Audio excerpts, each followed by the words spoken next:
Hello everyone. अब हम शुरू करने जा रहे हैं इतिहास कक्षा 6 के लिए अध्याय नंबर 8, खुशहाल गांव और समृद्ध शहर। तो चलिए शुरू करते हैं। खुशहाल गांव और समृद्ध शहर। लोहार की दुकान पर प्रभाकर लोहार को काम करते देख रहा था। एक छोटी सी बेंच पर कुल्हाड़ी और हंसिया जैसे कुछ औजार बेचने के लिए रखे थे। दूसरी ओर भट्टी जल रही थी। औजार बनाने के लिए दो लोग लोहे की एक धड़ को गरम कर उसे पीट रहे थे। प्रभाकर को यह सब बड़ा मजेदार लग रहा था। लोहे के औजार और खेती। लोहे का प्रयोग आज एक आम बात है।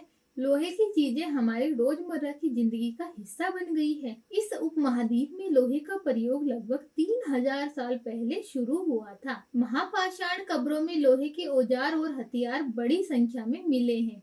इनके बारे में तुम अध्याय 4 में पढ़ चुके हो, जिसमें हमें कटार और कुल्हाड़ी मिली थी। करीब 2500 वर्ष पहले लोहे के औजार के बढ़ते उपयोग का प्रमाण मिलता है। इनमें जंगलों को साफ करने के लिए कुल्हाड़ियां और जुताई के लिए हलों की फाल सम्मिलित है। अध्याय 5 में तुमने पढ़ा था कि लोहे की फाल के इस्तेमाल से कृषि उत्पादन में बढ़ोतरी हुई थी। पहले लकड़ी का फाल इस्तेमाल होता था, उसके बाद लोहे का इस्तेमाल होने लगा। देखो जैसे कि यहाँ पर ये चित्र में दर्शाया गया है। कृषि उत्पादन बढ़ाने के लिए उठाए गए अन्य कदम। सिंचाई। समृद्ध गांव के बिना राजाओं तथा उनके राज्यों का बने रहना मुश्किल था। जिस तरह कृषि के विकास में नए औजार तथा रोपाई महत्वपूर्ण कदम थे, उसी तरह सिंचाई भी काफी महत्वपूर्ण साबित हुई। इस समय सिंचाई के लिए नहरें, कुएं, तालाब, कृत्रिम जलाशय बनाए गए थे। इस चार्ट में तुम्हें सिंचाई में आए परिवर्तन दिखाए गए हैं। खाली स्थानों से सही वाक्य भरो। लोगों द्वारा परिश्रम किया गया, किसानों का लाभ मिला क्योंकि अब उत्पादन की अनिश्चितता घटी। कर अदा करने के लिए किसानों का उत्पादन बढ़ाना था। राजाओं ने सिंचाई की योजना बनाई और धन खर्च किया। तो चलो देखते हैं। इस चार्ट में दिए गए वाक्यों को खाली स्थानों में भरना है। राजा को सेना, महल और किले बनवाने के लिए धन चाहिए था। वे किसानों से कर लेते थे। कर अदा करने के लिए किसानों को उत्पादन बढ़ाना था। यह सिंचाई से ही संभव था। राजाओं ने सिंचाई की योजना बनाई और धन खर्च किया। लोगों द्वारा परिश्रम किया गया। कृषि उत्पादन बढ़ा, राजस्व भी बढ़ा। किसानों को लाभ मिला क्योंकि उत्पादन की अनिश्चितता घटी। गांवों में कौन रहते थे? इस उपमहाद्वीप के दक्षिणी तथा उत्तरी हिस्सों में अधिकांश गांवों में कम से कम 3 तरह के लोग रहते थे। तमिल क्षेत्र में बड़े भूस्वामी को वेल्ला, साधारण हलवाहों को उणवार तथा भूमिहीन मजदूर दास या केडेसियार और अधिमई कहलाते थे। देश के उत्तरी हिस्से में गांव का प्रधान व्यक्ति ग्राम भोजक कहलाता था। अक्सर एक ही परिवार के लोग इस पद पर कई पीढ़ियों तक बने रहते थे, यानी कि यह पद आनुवंशिक था। ग्राम भोजक के पद पर आमतौर पर गांव का सबसे बड़ा भूस्वामी होता था। साधारणतः इनकी जमीन पर इनके दास मजदूर काम करते थे। इसके अतिरिक्त प्रभावशाली होने के कारण प्राय राजा भी कर वसूलने के काम इन्हीं को सौंप देते थे। ये न्यायाधीश का और कभी कभी पुलिस का भी काम करते थे। ग्राम भोजकों के अलावा अन्य स्वतंत्र कृषक भी होते थे, जिन्हें गृहपति कहते थे, जिनमें ज्यादातर छोटे किसान ही होते थे। इसके अतिरिक्त कुछ ऐसे स्त्री पुरुष थे जिनके पास अपनी जमीन नहीं होती थी। इनमें दास कर्मकार आते थे, जिन्हें दूसरों की जमीन पर काम करके अपनी जीविका चलानी पड़ती थी। अधिकांश गांवों में लोहार, कुम्हार, बढ़ई तथा बुनकर जैसे शिल्पकार भी होते थे। प्राचीनतम तमिल रचनाएं। तमिल की प्राचीनतम रचनाओं को संगम साहित्य कहते हैं। इनकी रचना करीब 2300 साल पहले की गई है। इन्हें संगम इसलिए कहा जाता है क्योंकि मदुरै के कवियों के सम्मेलनों में इनका संकलन किया जाता था। गांव में रहने वालों ने जिन तमिल नामों का उल्लेख यहाँ किया गया है, वे संगम साहित्य में पाए जाते हैं। नगर। क्या कहती है कहानियां, यात्रा विवरण, मूर्ति कलाएं एवं पुरातत्व। तुमने जातकों के बारे में सुना होगा। ये वो कहानियां हैं जो आम लोगों में प्रचलित थी। बौद्ध भिक्षुओं ने इनका संकलन किया। यहाँ एक जातक कथा दी गई है, जिनमें यह बताया गया है कि एक निर्धन किस तरह धीरे धीरे धनी बन जाता है। एक निर्धन की चतुराई। एक शहर में एक गरीब युवक रहता था। उसके पास एक मरा हुआ चूहा के अलावा और कुछ नहीं था। उसने उस चूहे को एक सिक्के में एक भोजनालय वाले की बिल्ली के लिए बेच दिया। फिर एक दिन बड़ी जोर की आंधी आई। राजा का बगीचा टूटी टहनियों और पत्तियों से भर गया। उनका माली उन्हें साफ करने की बात से परेशान हो उठा। युवक ने माली से कहा कि अगर लकड़ियां और पत्ते उसे मिल जाए तो वह बगीचे की सफाई कर सकता है। माली तुरंत मान गया। युवक ने पास खेल रहे बच्चों को यह कहकर इकट्ठा कर लिया कि प्रत्येक टहनी और पत्ते के बदले उन्हें एक एक मिठाई मिलेगी। देखते ही देखते उन्होंने बगीचे से एक एक तिनका चुनकर गेट के पास इकट्ठा कर दिया। तभी उधर से राजा का कुम्हार बर्तनों को पकाने के लिए ईंधन की तलाश में गुजरा।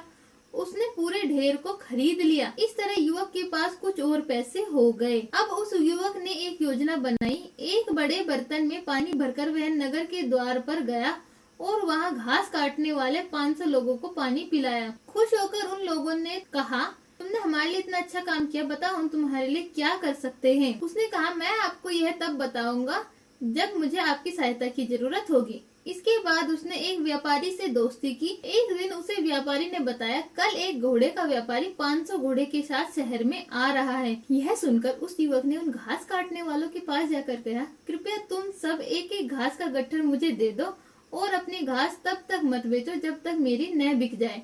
उन्होंने उसे घासों के 500 गट्ठर दे दिए। जब घोड़े के व्यापारी को कहीं भी घास न मिली तो उसने उस युवक से घास 1000 सिक्के में खरीद ली। इस कहानी में आए व्यक्तियों के व्यवसाय की सूची बनाओ। भोजनालय आ गया, माली आ गया, कुम्हार आ गया, घास विक्रेता आ गए। प्राचीन नगरों के जीवन के बारे में हमें कुछ अन्य स्रोतों से भी पता चलता है। शहरों, गांवों या फिर जंगलों के जीवन से जुड़ी घटनाओं को मूर्तिकार कलात्मक ढंग से उकेरते हैं। इन मूर्तियों को ऐसी इमारतों की रोलिंग खम्भों या प्रवेश द्वारों पर सजाया जाता था जहां लोग आते थे। नीचे सांची की मूर्ति कला। यह मध्य प्रदेश स्थित सांची के स्तूप की मूर्ति कला का नमूना है। इसमें शहर के जीवन का एक दृश्य है।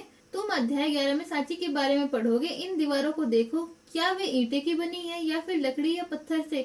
क्या इसकी रेलिंग लकड़ी की बनी है? इन इमारतों की छतों का वर्णन करो। तो देखो ये इस तरह का दर्शाया गया है यहाँ पर, और ये लगता है कि पत्थरों का बना है। ये दिल्ली में मिला एक वलय कूप है। ये देखो इस तरह के जैसे पाइपलाइन बिछाई गई हो, इस तरह की इसमें लाइनें बनी हुई हैं और ये हड़प्पा से बहुत ज्यादा भिन्न है। अध्याय 5 में वर्णित अनेक शहरों महाजनपदों की राजधानी थे। जैसे कि तुम ऊपर के चित्र में देख रहे हो, अनेक शहरों में वलयकूप मिले हैं। ये वलयकूप गुसल खाने, नाली या कूड़ेदान के लिए प्रयुक्त होते थे। प्राय ये वलयकूप लोगों के घरों में होते थे। गुसल खाना मतलब बाथरूम। महलों, बाजारों या आम घरों के अवशेष बहुत कम मिले हैं। संभवतः लकड़ी, मिट्टी या कच्ची ईंटें या छप्पर से बने होने के कारण ये ज्यादातर समय तक टिक न पाए होंगे। भविष्य में पुरातत्वविद इनकी खोज कर सकते हैं। प्राचीन शहरों के बारे में यहाँ गए नाविकों तथा यात्रियों के विवरण द्वारा भी पता चलता है। ऐसा ही एक विस्तृत विवरण किसी अज्ञात यूनानी नाविक का है। जिन जिन पतनों पर वह गया उन सभी के बारे में उसने लिखा। देखो यहाँ पर इसने क्या वर्णन किया है। बेरीगाजा, भरूच का यूनानी नाम की कहानी। बेरीगाजा की संकरी खाड़ी में समुद्र से आने वालों के लिए नाव चला पाना बहुत मुश्किल होता है। राजा के द्वारा नियुक्त कुशल व अनुभवी स्थानीय मछुआरे ही यहाँ जहाज ला सकते थे। बेरीगाजा में शराब, तांबा, टीन, सीसा, मूंगा, पुखराज, कपड़े, सोने चांदी के सिक्के का आयात होता था। हिमालय की जड़ी बूटियां, हाथी दांत, गोमेद, कार्निलियन, सूती कपड़ा, रेशम तथा इत्र यहाँ से निर्यात किए जाते थे। राजा के लिए व्यापारी विशेष उपहार लाते थे। इनमें चांदी के बर्तन, गायक किशोर, सुंदर औरतें, अच्छी शराब तथा उत्कृष्ट महीन कपड़े शामिल थे। आहत सिक्के। आहत सिक्के सामान्यतः आयताकार और कभी कभी वर्गाकार या गोल होते थे। ये या तो धातु की चादर को काटकर या फिर धातु के चपटे गोलिकाओं से बनाए जाते थे। इन सिक्कों पर कुछ लिखा हुआ नहीं था, बल्कि इन पर कुछ चिन्ह के ठप्पे से बनाए जाते थे, इसलिए ये आहत सिक्के कहलाए जाते थे। ये सिक्के उपमहाद्वीप के लगभग अधिकांश हिस्सों में पाए जाते हैं और ईसा के आरंभिक सदियों तक ये प्रचलन में रहे। प्रश्न 82 पर दी गई कहानी में तुमने देखा कि किस तरह सिक्कों के आधार पर संपत्ति का मूल्यांकन किया गया। पुरातत्वविदों को इस युग के हजारों सिक्के मिले हैं। सबसे पुराने आहत सिक्के थे जो करीब 500 साल तक चले। इसका चित्र नीचे दिया गया है। चांदी या तांबे के सिक्कों पर विभिन्न आकृतियों को आहत करके बनाए जाने के कारण इन्हें आहत सिक्के कहा जाता था। आहत सिक्के मतलब कि इनके ऊपर कोई दूसरी वस्तु रखकर उनको ठोक दिया जाता था। विनिमय के अन्य साधन। खेतों के सफेद धान गाड़ियों पर लादे जा रहे हैं। नमक के लिए लंबे लंबे रास्ते, चांदनी से सफेद रेत पर परिवार को समेटे कहीं पीछे छूट न जाए। शहरों से नमक के सौदागर के यूं ही चले जाने से सिर्फ सन्नाटा रह जाता है। समुद्र के किनारे नमक का बहुत ज्यादा उत्पादन होता था। व्यापारी किस चीज से इसका विनिमय करते हैं? नगर, अनेक गतिविधियों के केंद्र। अक्सर नगर कई कारणों से महत्वपूर्ण हो जाते थे। उदाहरण के लिए मथुरा को देखो, यह 2500 साल से भी ज्यादा समय से एक महत्वपूर्ण नगर रहा है, क्योंकि यह यातायात और व्यापार के दो मुख्य रास्तों पर स्थित था। इनमें से एक रास्ता उत्तर पश्चिम से पूर्व की ओर, दूसरा उत्तर दक्षिण की ओर जाने वाला था। शहर के चारों ओर किलेबंदी थी। इसके अंदर अनेक मंदिर थे। आसपास के किसान तथा पशुपालक शहर में रहने वालों के लिए भोजन जुटाते थे। मथुरा बेहतरीन मूर्तियां बनाने का केंद्र था। लगभग 2000 साल पहले मथुरा कुषाणों की दूसरी राजधानी बना। इसके बारे में तुम अगले अध्याय में पढ़ोगे। मथुरा एक धार्मिक केंद्र भी रहा। यहाँ बौद्ध विहार और जैन मंदिर है। यह कृष्ण भक्ति का एक महत्वपूर्ण केंद्र था। मथुरा में प्रस्तर खंडों तथा मूर्तियों पर अनेक अभिलेख मिले। आमतौर पर ये संक्षिप्त अभिलेख है जो स्त्रियों तथा पुरुषों द्वारा मठों और मंदिरों को दी जाने वाली दान का उल्लेख करते हैं। प्राय शहर की राजा, रानी, अधिकारी, व्यापारी, शिल्पकार इस प्रकार के दान करते थे। उदाहरण के लिए मथुरा के अभिलेख में सुनारों, लोहारों, बुनकरों, टोकरे बुनने वालों, माला बनाने वालों, इत्र बनाने वालों के उल्लेख मिलते हैं। मथुरा के लोगों के व्यवसाय की सूची बनाओ। ऐसे व्यवसाय का नाम बताओ जो हड़प्पा में नहीं था। सूची तो यहीं पे बनी हुई है। सुनार, लोहार, बुनकर, टोकरी बनाने वाला, माला बनाने वाले, इत्र बनाने वाले, व्यापारी, शिल्पकार आदि। और हड़प्पा में क्या क्या इनके अंदर नहीं थे? इत्र बनाने वाले, माला बनाने वाले इस तरह के नहीं थे हड़प्पा के अंदर। शिल्प तथा शिल्पकार। पुराने स्थलों से शिल्पों के नमूने मिले। इनमें मिट्टी के बहुत ही पतले और सुंदर बर्तन मिले हैं। इन्हें उत्तरी काले चमकीले पात्र कहा जाता है, क्योंकि ये ज्यादातर उप महाद्वीप के उत्तरी भाग में मिले हैं। ध्यान रहे कि अन्य दूसरे शिल्पों के अवशेष नहीं बचे होंगे। जैसे कि विभिन्न ग्रंथों से हमें पता चलता है कि कपड़ों का उत्पादन बहुत महत्वपूर्ण था। उत्तर में वाराणसी और दक्षिण में मदुरै इसके प्रसिद्ध केंद्र थे, जहां स्त्री पुरुष दोनों काम करते थे। तो ये जो उत्तरी काले चमकीले पात्र क्या होते थे? ये एक कठोर चौक निर्मित धातु की तरह दिखने वाले तथा चमकदार काली सतह वाले पात्र हैं। इसे बनाने के लिए कुम्हार मिट्टी के बर्तनों को भट्टी पर उच्च तापमान पर रखते थे, जिसके परिणाम स्वरूप इन बर्तनों की बाहरी सतह काली हो जाती थी। इन पर एक पतली काली लेप भी लगाई जाती थी, जो इस बर्तन को शीशे जैसी चमक प्रदान करती थी, जिसको ग्लेज कहते हैं। आज भी जो चाइना क्ले के बर्तन बनते हैं वो इसी विधि से बनाए जाते हैं। अनेक शिल्पकार तथा व्यापारी अपने अपने संघ बनाने लगे थे, जिन्हें श्रेणी कहते हैं। शिल्पकारों की श्रेणियों का काम प्रशिक्षण देना, कच्चा माल उपलब्ध कराना तथा तैयार माल का वितरण करना था, जबकि व्यापारियों की श्रेणियां व्यापार का संचालन करती थी। श्रेणियां बैंक के रूप में काम करती थी, जहां लोग पैसे जमा करते थे। इन धन का निवेश लाभ के लिए किया जाता था। उससे मिले लाभ का कुछ हिस्सा जमा करने वालों को लौटा दिया जाता था, या फिर मठ या धार्मिक स्थानों को दे दिया जाता था। सूत काटने और बुनने का नियम। ये नियम अर्थशास्त्र के हैं। अध्याय 7 में अर्थशास्त्र का उल्लेख किया गया है।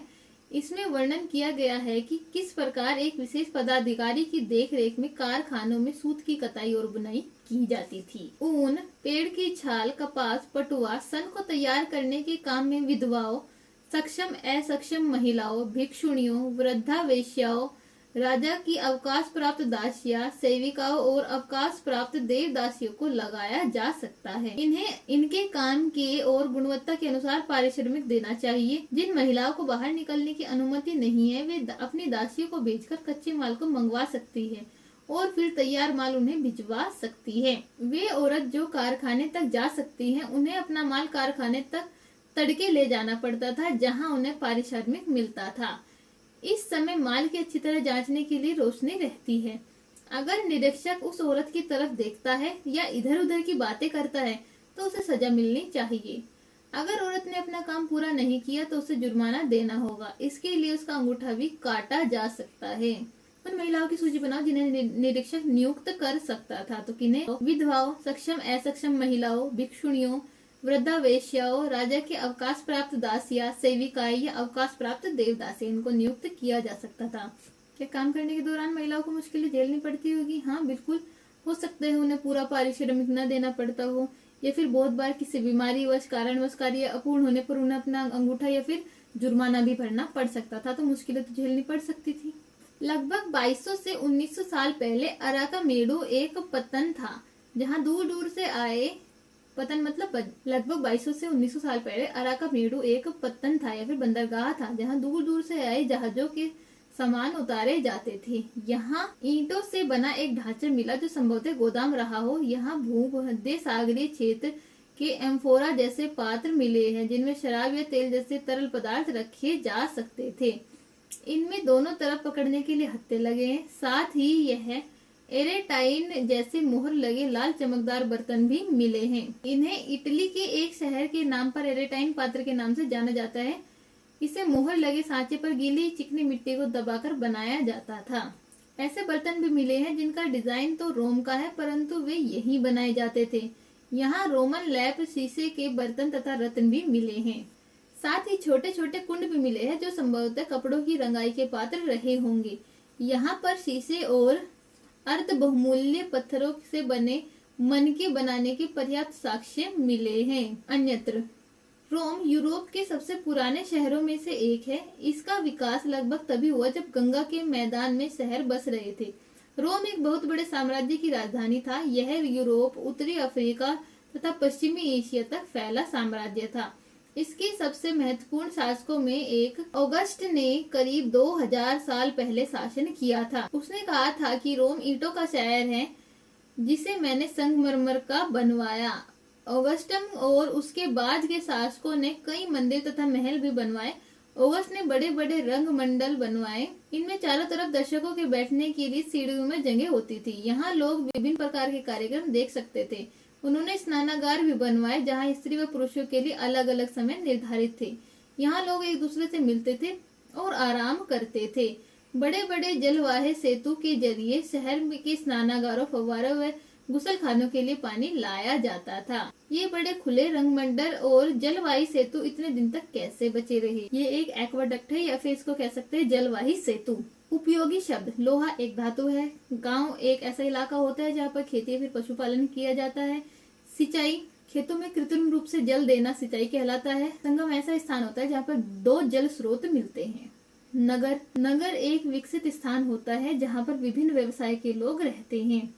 वलयकूप, वलयकूप एक तरह की नाली के समान संरचना होती थी जो घरों से जुड़ी हुई रहती थी। पत्तन, पत्तन बंदरगाह को कहते हैं। आओ याद करें। तमिल के बड़े भूस्वामी को वेल्लई कहते थे। ग्राम भोजकों की जमीन प्राय उनके दास द्वारा खेती की जाती थी। तमिल में हलवाहे को उणवार कहते हैं। अधिकांश गृहपति स्वतंत्र कृषक भूस्वामी होते हैं। ग्राम भोजकों के काम बताओ, वे शक्तिशाली क्यों थे? कर वसूल करना, पुलिस का काम करना, कभी कभी न्यायाधीश का भी कार्य करना। शक्तिशाली इसलिए थे क्योंकि उनके पास भूमि अत्यधिक मात्रा में थी, बहुत अधिक भूमि थी तथा उन पर कार्य करने के लिए भी उनके दासी कार्य करते थे। इसी वजह से वे शक्तिशाली थे। गांव तथा शहरों दोनों में रहने वाले शिल्पकारों की सूची बनाओ। गांव में टोकरी बुनकर रह सकता है, मिट्टी के बर्तन बनने वाले कुम्हार रह सकते हैं या फिर लोहार रह सकता है, बढ़ई रह सकता है। ये गांव के शिल्प हो गए।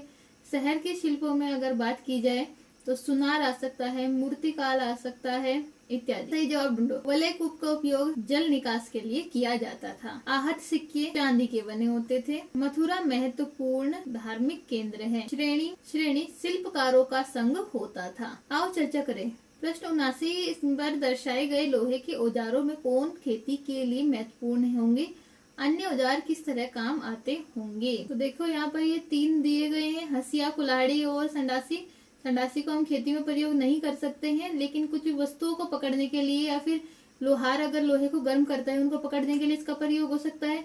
कुल्हाड़ी लकड़ी काटने के लिए प्रयोग हो सकती है और खेती के लिए यहाँ पर हंसिये का प्रयोग किया जा सकता है। अपने शहर की जल निकासी व्यवस्था की तुलना उन शहरों की व्यवस्था से करो जिनके बारे में तुमने पढ़ा है। इनमें तुम क्या क्या समानताएं और अंतर देखते हो? देखो, एक तो समानताएं तो ये हो सकती है कि जो भी जल की व्यवस्था है वो घर से शुरू होकर नाले में मिलती है तथा नाला अन्य किसी बड़े जल स्रोत में गिर जाता है। ये पहले के समय में भी थी और ये आज के समय में भी है। दूसरी, पहले के समय में जैसे हड़प्पा में लगा लो, ढकी हुई नालियों का प्रयोग होता था, फिर बड़े नालों में मिल जाती थी। इसी तरह जैसे आधुनिक शहरों में भी ऐसा ही होता है, ढके हुए नालों का प्रयोग होता है। विभिन्नता ये देखने को मिलती है कि पहले के समय में ईंटों के बने हुए नाले होते थे, अब प्लास्टिक के पाइप या फिर बड़े बड़े गटर का प्रयोग इसमें किया जाता है। फिर आ जाती है कुछ महत्वपूर्ण तिथियां। उपमहाद्वीप में लोहे के प्रयोग की शुरुआत लगभग 3000 साल पहले हुई थी। लोहे के प्रयोग में बढ़ोतरी नगर आहत सिक्के करीब 2500 साल पहले आए। संगम साहित्य की शुरुआत करीब 2300 साल पहले हुई थी। अरिकामेडु का पतन लगभग 2200 से 1900 साल पहले था। तो अध्याय नंबर 8 खुशहाल गांव और समृद्ध शहर हमारा यहाँ पर समाप्त होता है। वीडियो पसंद आई है तो लाइक शेयर सब्सक्राइब करें। धन्यवाद।